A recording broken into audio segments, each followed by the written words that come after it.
Hola, ¿cómo está? I have a pocket of poetry that I would like to share with you. But for those of you who don't know who I am Kwanzaa. In the mid-70s, partying was at its peak in New York City. Everyone was high and a star was born. I was born an Aquarian, conceived by two intellectual hustlers. My mother was the friendly neighborhood queen pen and my father was the muscle. They were the hustlers of all hustlers. If my mother wasn't balancing her number book or breaking down pounds of weed, she was baking pies and cookies. My mother was always cool-headed. There was no problem that couldn't be solved by weed, cookies, or money. My mother's name should have been Cool Breeze. Now my father, on the other hand, he wasn't the same. He was boisterous, aggressive, in-your-face type of man. If my father wasn't muscling somebody or intimidating somebody, he was loving on me because I was daddy's little girl. My father's philosophy was, I wish a motherfucker would. Now let's not get it twisted. I was born in New York City, raised by the streets of the Bronx. I grew up riding the subway, rolling with people.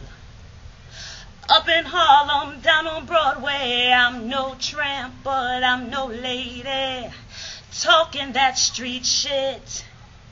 I'm the heart and soul of New York City, and love was just a passing word. It's the thought I had in an OJ cab that was lost on the curb. When he dropped me off on East 83rd, I'm a native New Yorker. You should know the score by now.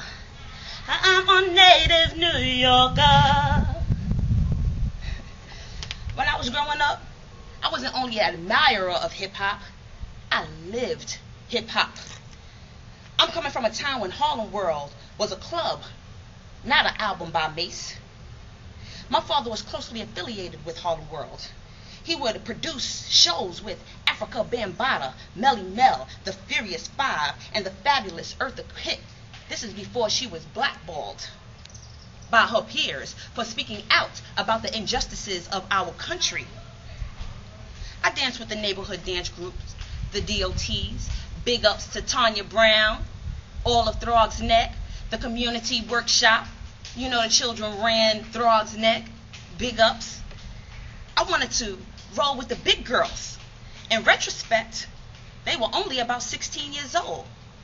Either way, I wanted to be down. Daily fight.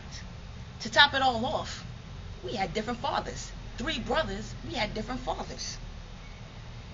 I was the baby girl, and deep down inside I always believed that my brothers envied me because my father was in my life. My brothers had the responsibility of watching me most days, although somehow I ended up with their girlfriends. But I really didn't care because I wanted to be with the big girls. I just wanted to be down. My brothers would tell me that they were trying to teach me how to fight just so that they could rough me up and kick my ass. And then one day, I learned the art of kicking boys in their balls. That was the end of fucking with me. My grandmother said it, you did it. Period. No questions asked. My father and my mother lived together with my 3 brothers and a dog named Malcolm. Then eventually, I came along. Soon afterwards, my mother changed the locks on my father. That is when my father moved in with my grandmother and one of his brothers in the same projects as my mother, my brother, and myself. Looking back at the pictures, I can't help but feeling like everything was cool until I came along. My grandmother spoke with such a heavy West Indian accent. She would say something like, "Go get the water. Give me some water." And I would be looking like, water? Give me some water. Why can't you just get the water? It's too early on this Thursday for you not to. Agua. You don't understand English? Get the agua. Agua. Water. Got it. I understood then. Most of the time she was telling me to either leave the room or get out of her face, because my grandmother was a strong believer in a child should be in a child's place. And that was never in a grown-up's conversation. As a young girl, I didn't think it was peculiar that my grandmother never left the house. When my grandmother told me that she went to the supermarket today, what she meant was she sent someone to the supermarket that day. My grandmother, she didn't ask you to do something. She said it, you did it, period. My Uncle Eugene, true player. He used to wear like long fur coats. Everybody in Throg's Neck thought he was a pimp. Nobody really knew he was my uncle until they came over to my father's house and would be like, damn, Gene, your uncle? Really? Gene used to invite ladies over, slide them in the room, do his due, turn up the music real loud, slide them back out the door, jump in the shower and have a snack. It was a regular routine. You could set your calendar by it. My Uncle Eugene was the original player. Stop playing. The block that we lived on, it was named Dewey Avenue. And in my mind, we ran that shit. Dewey Avenue was ours.